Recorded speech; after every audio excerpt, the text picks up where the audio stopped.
ಎಲ್ಲರಿಗೂ ನಮಸ್ಕಾರ. ಮನೆಯೊಳಗೆ ಹೋಳಿಗೆ ಮಾಡಿದಾಗ ನಾವೊಂದು ಸಾರು ಮಾಡ್ತೀವಿ. ಅದಕ್ಕೆ ಕಟ್ಟಿನ ಸಾರು ಅಂತಾರೆ, ತಿಳಿ ಸಾರು ಅಂತಾರೆ. ಹಿಂಗೆ ಕಟ್ಟಿನ ಸಾರು ಮಾಡ್ಬೇಕಾದ್ರೆ ಅದರದ್ದು ರುಚಿ ಹೋಳಿಗೆ ಜೊತೆ ಮಸ್ತ್ ಕಾಂಬಿನೇಷನ್ ಆಕತಿ. ಈ ಕಟ್ಟಿನ ಸಾರು ಇಲ್ದ ಹೋಳಿಗೆ ಊಟ ಅಪೂರ್ಣ ಅಂತೇಳಿ ಹೇಳ್ತಾರೆ. ಅದಕ್ಕೆ ಹೋಳಿಗೆ ಜೊತೆ ಮಾಡುವ ಕಟ್ಟಿನ ಸಾರನ್ನ ರೆಸಿಪಿನ ಇವತ್ತು ನಿಮ್ಮ ಮುಂದೆ ತೊಗೊಂಬರತ್ತೀನಿ. ಈ ರೆಸಿಪಿ ನೋಡೋಕ್ಕಿಂತ ಮೊದಲ ಇನ್ನೂ ನಮ್ಮ ಚಾನೆಲ್ನ ಯಾರು ಸಬ್ಸ್ಕ್ರೈಬ್ ಮಾಡಿಲ್ಲ ಅವ್ರು ಸಬ್ಸ್ಕ್ರೈಬ್ ಮಾಡಿರಿ. ಬಾಜು ಬರೋ ಬೆಲ್ ಗಂಟೆ ಹೊಡೆದ ವಿಡಿಯೋ ನೋಡಿರಿ. ಇದಕ್ಕೆ ಕರಿಬೇವಿನ ಸೊಪ್ಪು, ಕಾಯಿ ತುರಿ, ಆಮೇಲೆ ಹಸಿ ಖಾರ ಅಂದ್ರೆ ಶುಂಠಿ ಬೆಳ್ಳುಳ್ಳಿ ಎಲ್ಲ ಹಾಕಿ ನಾವು ಹಸಿ ಖಾರ ಮಾಡಿ ಇಟ್ಕೊಂಡಿವಿ. ಆಮೇಲೆ ಬೆಳ್ಳುಳ್ಳಿ, ಕೊತ್ತಂಬರಿ ಸೊಪ್ಪು, ಟೊಮೆಟೊ, ಆಮೇಲೆ ಹುಣಸೆ ಹಣ್ಣು ನಾವು ಕಿವುಚಿ ಹತ್ರದ ರಸ ತೆಗೆದು ಇಟ್ಕೊಳ್ಳೋದು. ಈಗ ಹುಣಸೆ ಹಣ್ಣು ನೆನೆಯಕ್ಕೆ ಹಾಕಿವಿ. ಇದನ್ನು ಇಷ್ಟು ರೆಡಿ ಮಾಡ್ಕೊಂಡ್ಬಿಡೋದ್ರಿ. ಇನ್ನು ಒಂದು ಪ್ಯಾನ್ ಇಟ್ಕೊಂಡು ಪ್ಯಾನ್ ಒಳಗೆ 1 ಟೇಬಲ್ ಸ್ಪೂನ್ ಎಣ್ಣೆ ಹಾಕಿಬಿಡೋದ್ರಿ. 1 ಟೇಬಲ್ ಸ್ಪೂನ್ ಎಣ್ಣೆ ಕಾದ ಕೂಡಲೇ ಸಾಸಿವೆ ಒಂದು ಅರ್ಧ ಚಮಚೆ, ಜೀರಿಗೆ ಒಂದು ಅರ್ಧ ಚಮಚೆ. ಇದಾದ ಕೂಡಲೇ ಕರಿಬೇವಿನ ಸೊಪ್ಪು ಚಟಪಟ ಅಂದ ಕೂಡಲೇ ಬೆಳ್ಳುಳ್ಳಿ ಹೆಸರು ಹಾಕೋದ್ರಿ. ಬೆಳ್ಳುಳ್ಳಿ ಆದ ಕೂಡಲೇ ಹಸಿ ಶುಂಠಿ ಆದ ಕೂಡಲೇ ಟೊಮೆಟೊ ಹಾಕಿಬಿಡೋದ್ರಿ. ಇದಕ್ಕೆ ಹಸಿ ಶುಂಠಿ ಇತ್ತಂದ್ರೆ ರುಚಿ ಭಾಳ ಮಸ್ತ್ ಬರ್ತೈತಿ. ಮತ್ತು ಈ ಕಟ್ಟಿನ ಸಾರಿಗೆ ಬೆಳ್ಳುಳ್ಳಿ ಒಗ್ಗರಣೆ ಕೊಟ್ರನ ಇದು ರುಚಿ ಭಾಳ ಚಲೋ ಕೊಡ್ತೈತಿ. ಅದಕ್ಕೆ ಬೆಳ್ಳುಳ್ಳಿ ಒಗ್ಗರಣೆನ ಕೊಡ್ಬೇಕ್ರಿ. ಅಂದ್ರೆ ಈ ಕಟ್ಟಿನ ಸಾರ ಮಾಡ್ಬೇಕಾದ್ರೆ ಇವಿಷ್ಟು ಇಂಗ್ರೀಡಿಯೆಂಟ್ಸ ಮೊದಲ ಕಂಪಲ್ಸರಿ ಬೇಕು. ಇನ್ನು ಮುಂದೆ ನಾವು ಇದಕ್ಕೆ ಅರಿಶಿನ ಪುಡಿ ಒಳ್ಳೆ ಕಲರ್ ಕೊಡ್ತೈತಿ. ಇದಕ್ಕೆ ಹಸಿ ಖಾರನೂ ಹಾಕ್ತಾರೆ, ಆಮೇಲೆ ಕೆಂಪು ಖಾರನೂ ಹಾಕ್ತಾರೆ. ಈಗ ನಾವು ಕೆಂಪು ಖಾರ ಹಾಕತ್ತೀವಿ. ಆಮೇಲೆ ನಿಮ್ಮ ಕಡೆ ಯಾವುದು ಸಾಂಬಾರು ಮಸಾಲ ಐತಲ್ಲ ಅದನ್ನು ಸಾಂಬಾರು ಮಸಾಲ ಇದಕ್ಕೆ ಹಾಕೋದು ಮರಿಬೇಡ್ರಿ.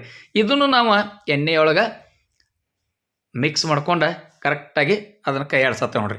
ಹಿಂಗೆ ಕೈ ಆಡಿಸ್ತಂದ್ರೆ ಕಲರ ಮತ್ತು ಇದ್ರದ್ದು ಫ್ಲೇವರ್ ಭಾಳ ಅಂದ್ರೆ ಭಾಳ ಮಸ್ತ್ ಬರ್ತೈತಿ. ಇಷ್ಟಾದ ಕೂಡಲೇ ನಾವು ಹುಣಸೆ ಹಣ್ಣಿಂದ ಪಲ್ಪ್ ನಾವು ರೆಡಿ ಮಾಡಿ ಇಟ್ಕೊಂಡಿದ್ವಲ್ಲ ಅದನ್ನು ಹುಣಸೆ ಹಣ್ಣಿನ ನೀರು ಇದಕ್ಕೆ ಹಾಕಿಬಿಟ್ಟು ನೋಡ್ರಿ. ಈಗ ಹುಳಿ ಚಲೋ ಬರ್ತೈತಿ. ನಾವು ಬೇಳೆ ಏನು ಕುದಿಸಿದ್ದಲ್ಲ ಹೋಳಿಗೆ ಮಾಡೋಕೆ ಆ ಬೇಳೆದ ಕಟ್ಟು ತೆಗೆದೇವ್ರಿ. ಈಗ ನೀವು ನೋಡ್ತಿರ್ಬೋದು ಮ್ಯಾಲೆ ಬೇಳೆ ಇತ್ತು, ಅದನ್ನು ಸೋಸಿ ಕಟ್ಟು ತೆಗೆದೇವಿ. ಆ ಕಟ್ಟನ್ನು ಇದಕ್ಕೆ ಹಾಕಿಬಿಡೋದೈತ್ರಿ.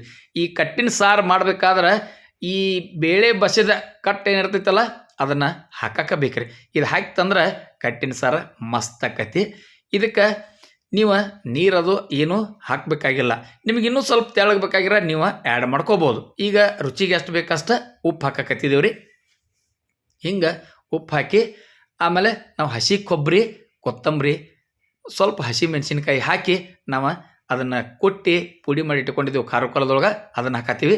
ಮ್ಯಾಲೆ ಗಾರ್ನಿಷ್ ಮಾಡೋಕೆ ಸ್ವಲ್ಪ ಕೊತ್ತಂಬರಿ ಸೊಪ್ಪು ಸೇರಿಸಿ ಹಿಂಗೆ ಚಮಚೆ ತೊಗೊಂಡು ತಿರುಗಿಸಿ ಇದನ್ನು ಕುದಿಯಕ್ಕೆ ಇಟ್ಟುಬಿಡೋದ್ರಿ.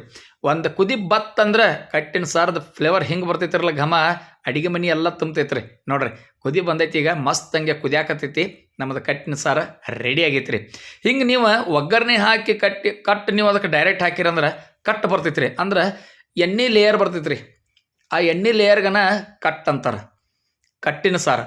ಹಿಂಗೆ ಲೇಯರ್ ಬಂತಂದ್ರೆ ಅದು ಕರೆಕ್ಟಾಗಿ ಬರ್ತೈತಿ. ನೀವು ಎಣ್ಣೆ ಭಾಳ ಹಾಕಿದ್ದೀರಿ ಹಂಗೆ ಹಿಂಗತ್ತೆ ಏನು ತಿಳ್ಕೊಳಕ್ಕೆ ಹೋಗ್ಬೇಡ್ರಿ. ಕಟ್ಟಿನ ಸಾರು ಅಂದ್ರೆ ಹಿಂಗೆ ಇರ್ತೈತಿ. ಅದು ಕಟ್ ಹಾಕಿದ ಕೂಡಲೇ ಎಣ್ಣೆ ಲೇಯರ್ ಮೇಲೆ ಎದ್ದು ಬಿಡ್ತೈತ್ರಿ. ಈಗ ಕಟ್ಟಿನ ಸಾರು ರೆಡಿ ಆಗೈತಿ. ಈಗ ನಾವು ಅದನ್ನು ಪಾತ್ರೆಗೆ ಶಿಫ್ಟ್ ಮಾಡ್ಕೊಳಕತ್ತಿದ್ದೀವಿ. ಈಗ ಪಾತ್ರೆಗೆ ಶಿಫ್ಟ್ ಮಾಡ್ಕೊಂಡು ಏನಿದ್ರೆ ಇದ್ರದ ಇನ್ನು ಹೋಳಿಗೆ ಜೊತೆ ರುಚಿ ನೋಡೋದೈತ್ರಿ. ಈಗ ಯುಗಾದಿ ಹಬ್ಬ ಬರಾಕತ್ತೈತಿ. ಹೋಳಿಗೆ ಮಾಡಿದ್ರೆ ಈ ಕಟ್ಟಿನ ಸಾರು ಮಾಡೋದ ಮರಿಬೇಡ್ರಿ. ಯಾಕಂದ್ರೆ ಕಟ್ಟಿನ ಸಾರು ಇಲ್ದ ಹೋಳಿಗೆ ಊಟ ಅಪೂರ್ಣ.